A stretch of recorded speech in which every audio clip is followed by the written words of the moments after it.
ಸ್ವತಂತ್ರ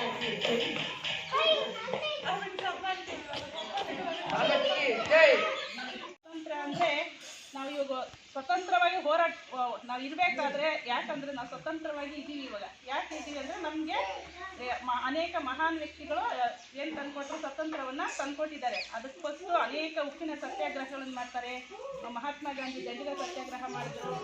ಗಾಂಧೀಜಿ ಒಂದು ಮಾತು ಹೇಳ್ತಾರೆ, ನಾವೇ ಗಾಂಧಿ ಹೇಳ್ತಾ ಇದ್ರು, ಹೊಡೆದವ್ರಿಗೆ ಹೊಡಿಬೇಡ್ರಿ, ಒಂದು ಕೆನ್ನೆ ಕೊಟ್ಟರೆ ಇನ್ನೊಂದು ಕೆನ್ನೆಯನ್ನು ಕೊಡ್ರಿ. ಏನು ಹೇಳ್ತಾರೆ, ಒಂದು ಕೆನ್ನೆ ಕೊಟ್ಟರೆ ಇನ್ನೊಂದು ಕೆನ್ನೆ ಕೊಡ್ರಿ. ನಾವು ಏನು ಮಾಡಬಾರ್ದು, ಬಂದೂಕುಗಳು, ಚಾಕುಗಳು, ಚೂರಿಗಳು ತಗೊಂಡು ಜಗಳ ಮಾಡೋದು ಬೇಡ. ಅಂದರೆ ಒಬ್ಬನು ಯಾರಾದರೂ ನಮ್ಮ ಶತ್ರು ಬಂದ ಅಂತ ಇಟ್ಕೊಳ್ರಿ, ಶತ್ರು ಬಂದು ಒಂದು ಕೆನ್ನೆ ಕೊಟ್ಟರೆ ಅವ್ನಿಗೆ ಇನ್ನೊಂದು ಕೆನ್ನೆ ಕೊಟ್ಟರೆ, ಅಯ್ಯೋ ಇವನೇನಪ್ಪ ನಾನು ಹೊಡೆದಿದ್ದೀನಿ, ನನಗೆ ಎದುರುವಾಗಿ ಅವನು ಹೊಡಿಬೇಕಾಗಿತ್ತಲ್ಲ, ಇವ್ನು ಹೊಡಿಲಿಲ್ಲಲ್ಲ ಅಂತ ಅವ್ನಿಗೇನು ಬರುತ್ತೆ, ಸ್ವಲ್ಪ ಹೊಡೆಯೋ ಅಭಿಮಾನ ಬರಲ್ಲ. ಅಯ್ಯೋ ನಾವು ಹೊಡಿಬಾರ್ದು, ಅವನ ಬಗ್ಗೆ ದ್ವೇಷ ಕಟ್ಕೋಬಾರ್ದು ಅನ್ನೋ ಭಾವನೆ ಬರ್ತದೆ. ಅದನ್ನೇ ಹೇಳಿದ್ದು ಗಾಂಧೀಜಿ, ಒಂದು ಕೆನ್ನೆ ಕೊಟ್ಟರೆ ಇನ್ನೊಂದು ಕೆನ್ನೆಯನ್ನು ಹೊಡ್ದು ಅಂತ.